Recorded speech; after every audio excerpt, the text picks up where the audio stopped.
अब उसी के कंटिन्यूशन में जो हमें नाभिक के स्थायित्व का प्रतिबंध हमने ज्ञात करा था, जो z की वैल्यू हमने फाइंड आउट करी थी, उसी से ही हम क्या निकाल सकते हैं कि हमारा कौन सा एलिमेंट मोस्ट स्टेबल है और नहीं है। ठीक है, जिसकी जितनी ज़्यादा बाइंडिंग एनर्जी होगी, हमने पहले भी पढ़ा कि जिसकी जितनी ज़्यादा बाइंडिंग एनर्जी होगी वो एलिमेंट उतना ही स्टेबल माना जाता है, और अगर वो एलिमेंट स्टेबल है तो उसका मास क्या होगा, घटता हुआ चलेगा।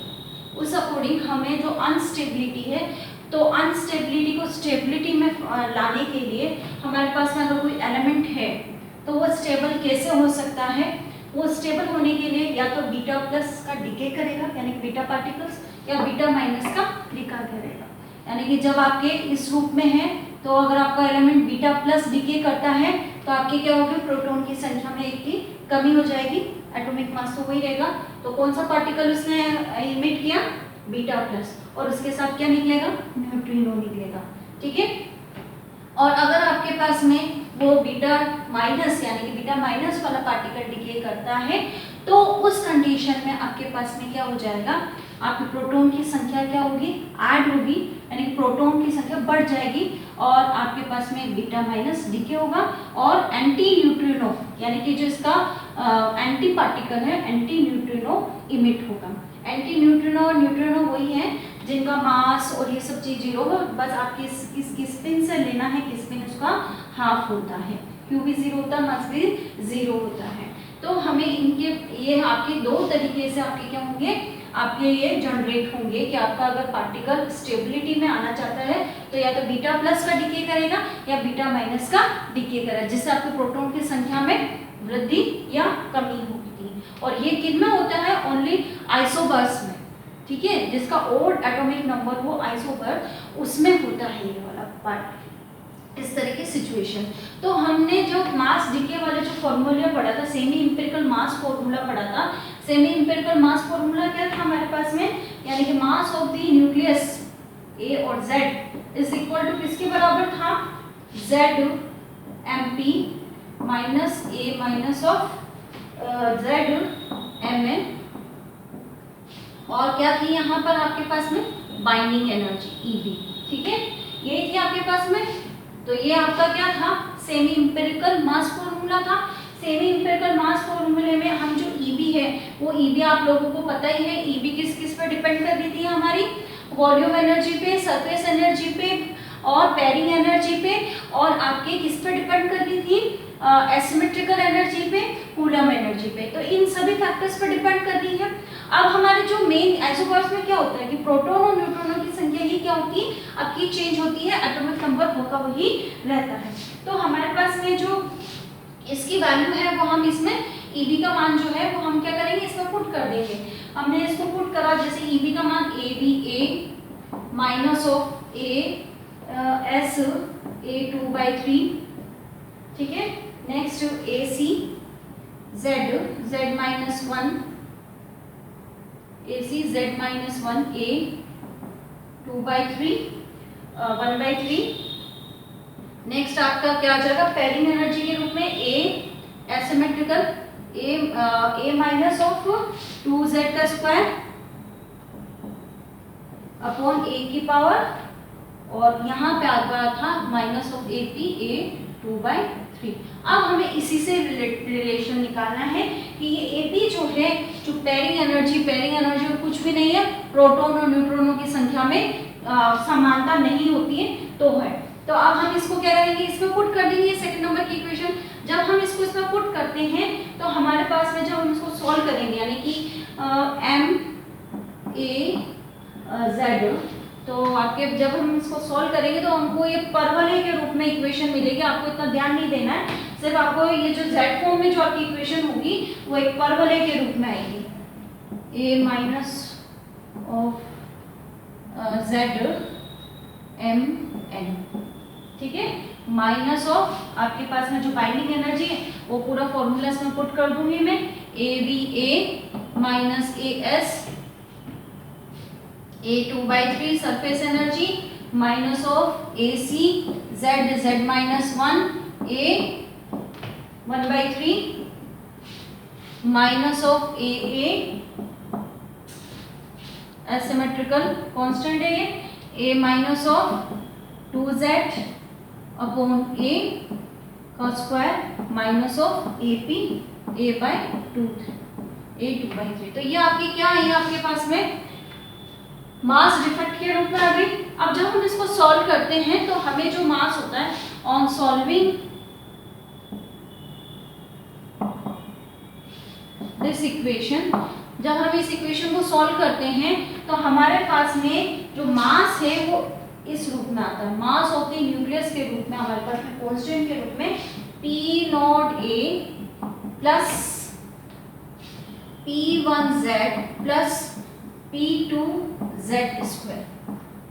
कौन से नंबर की, थर्ड नंबर की इक्वेशन है।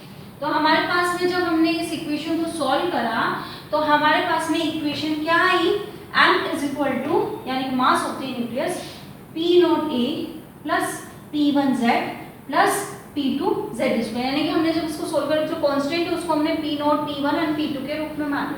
तो हमारी इक्वेशन एक तरह से परवलय के रूप में, जो द्विघात परवलय है उस रूप में ये इक्वेशन आ गई है। तो अब जब हम इसको P0, P1 और P2 क्या है, z के फॉर्म के कोफिशिएंट है, तो ये परवलय की इक्वेशन है। अब हम इसमें परवलय आपके किस टाइप में बनते हैं, यानी कि कभी कभी आपका ऐसा होता है कि दो परवलय बनेंगे इस रूप में और किसी में आपका एक परवलय बनेगा, तो वो एक परवलय या दो परवलय आपकी पैरिंग एनर्जी की वजह से बनता है। ठीक है, तो हम इसको देखेंगे कि कहाँ पर आपके दो परवलय बनेंगे और कहाँ आपका एक परवलय बनेगा। अब ये आइसोबर्स में आइसोबर्स वाले टर्म में ही होगा, तो ये जो आपकी इक्वेशन आई है m is equal to P0a plus P1z और P2z स्क्वायर, ये एक पैराबोलिक इक्वेशन है। तो ये आपकी किस फॉर्म में आई है, m एंड z के फॉर्म में, मास of the nucleus and mass of the number of the proton के रूप में हम इस इक्वेशन बनाएंगे और इसलिए हम इसको क्या कहते हैं, मास पैराबोला इक्वेशन बोलते हैं। अब आपका केस नंबर 1 है, इसमें केस नंबर 1 में है कि व्हेन एटॉमिक मास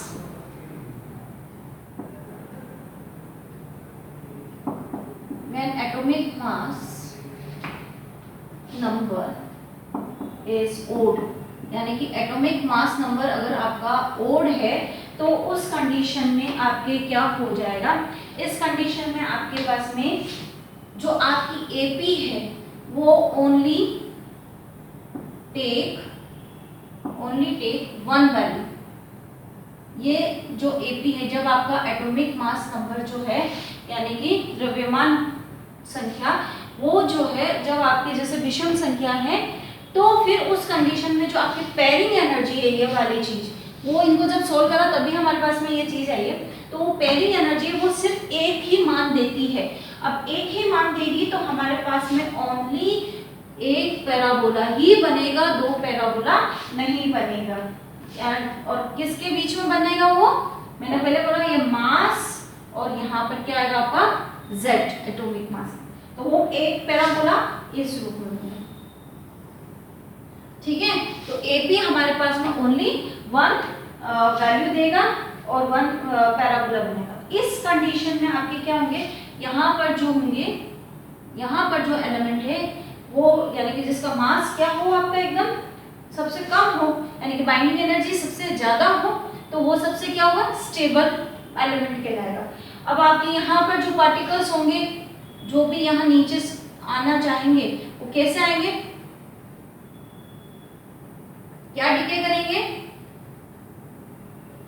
वो डिके करेंगे यहाँ पर तो beta minus particle. Stability find out करने के लिए बीटा माइनस पार्टिकल और यहाँ पर क्या होंगे बीटा प्लस पार्टिकल को क्या करेंगे, इमिट करके स्टेबल होंगे। तो जब हमारी पेयरिंग एनर्जी यानी कि पेयरिंग जब हमारा एटॉमिक मास नंबर आपके पास में ओड है, इन दैट कंडीशन आपका एपी ओनली एक वैल्यू ही फाइंड आउट करेंगे, क्योंकि ये सब हम जब सोल्व करेंगे तो एपी का ही इसमें मेन रिलेशन है, क्योंकि ये सिर्फ किसके लिए, आइसोबर्स के लिए, और आइसोबर्स में वही होता है प्रोटॉन और न्यूट्रॉनों की संख्या में चेंजेस होना, और पेयरिंग एनर्जी भी वही है। तो उस कंडीशन में ये अपने आप को स्टेबल फाइंड आउट करने के लिए मैंने आपको पहले अभी दो इक्वेशन लिखी थी, किस कंडीशन में बीटा प्लस और किस कंडीशन में बीटा माइनस, यानी कि कोई तो आपको प्रोटॉन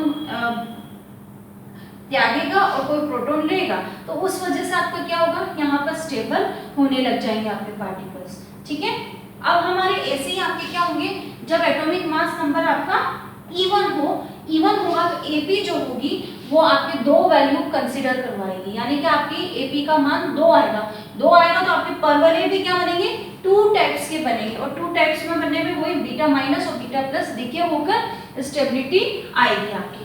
तो यहाँ पर जो भी आपके न्यूक्लियस होंगे वो क्या होंगे, मोस्ट स्टेबल न्यूक्लियस कहलाएंगे। अब आपके जो लेफ्ट हैंड साइड में जो भी न्यूक्लियस होंगे बिलोंग कर रहे होंगे वो क्या करेंगे, बीटा माइनस पार्टिकल को डिके करके स्टेबल होंगे, और जो राइट हैंड साइड में जो न्यूक्लियस होंगे वो बीटा प्लस पार्टिकल को डिके करके स्टेबल होंगे। तो आपकी इक्वेशन क्या बनेगी, इक्वेशन बनेगी ZXA। अगर आपका ये एलिमेंट है तो आपका क्या होगा, बीटा डिके होगा, तो beta decay Z minus A XA, और पार्टिकल्स आपके कौन से हो सकते हैं, दोनों ही हो सकते हैं, तो ये आपका पार्टिकल डिके होगा, बीटा पार्टिकल। ठीक है, इनको बीटा पार्टिकल ही बोलते हैं हम, बीटा प्लस, यानी कि चाहे आप ऐसे लिखो और चाहे आप बीटा प्लस या माइनस के रूप में लिखो, आप इनको ऐसे ही बोलते हैं। तो हमारी इक्वेशन इस रूप में बनेगी। अब हमारी नेक्स्ट क्या हो जाएगी, जब हमारा case number second, when the atomic mass number is even, तो एपी टेक्स 2 वैल्यूज, एपी कितनी वैल्यू देगा हमें, 2 वैल्यू देगा, तो 2 वैल्यू देगा तो परवलय भी आपके कितने बनेंगे, 2 परवलय बनेंगे, 2 परवलय, तो वही आपके यही सेम सिचुएशन होगी, बीटा प्लस और बीटा माइनस क्या होंगे, डिके होंगे। ठीक है, तो in that condition we have 2 parabolas. अब हमें इसमें क्या होगा, एपी टेक्स 2 वैल्यूज। अब जब 2 वैल्यूज है तो हमारे पास में जो पैराबोला बनेगा किसके बीच में, Z और M के बीच में, वो 2 बनेंगे इसे।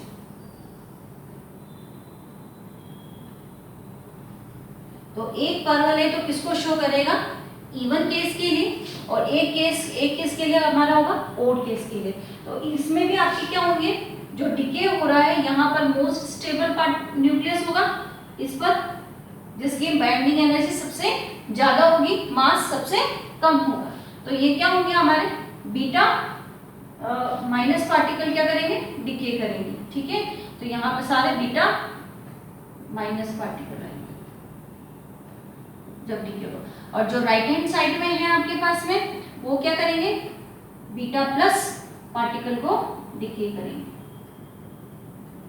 यहाँ पर क्या होंगे आपके beta plus, beta plus, beta plus और बीटा प्लस। तो आपकी इक्वेशंस क्या बनेंगी, अगर हमारे पास में कोई इक्वेशन ZXA के रूप में है, तो Z कोई एलिमेंट है तो हमारे पास में क्या हो जाएगा, Z माइनस 1 XA, और इस कंडीशन में आपके क्या निकलेंगे, जब आपके न्यूट्रॉन की संख्या में कमी हुई हो तो क्या निकलेगा, बीटा प्लस पार्टिकल निकलेगा, और अगर आपके प्रोटॉन की संख्या में वृद्धि हुई है तो बीटा माइनस वाला पार्टिकल निकलेगा। तो ये आपकी सिचुएशन है। ठीक है, स्थायित्व को प्राप्त करने के लिए।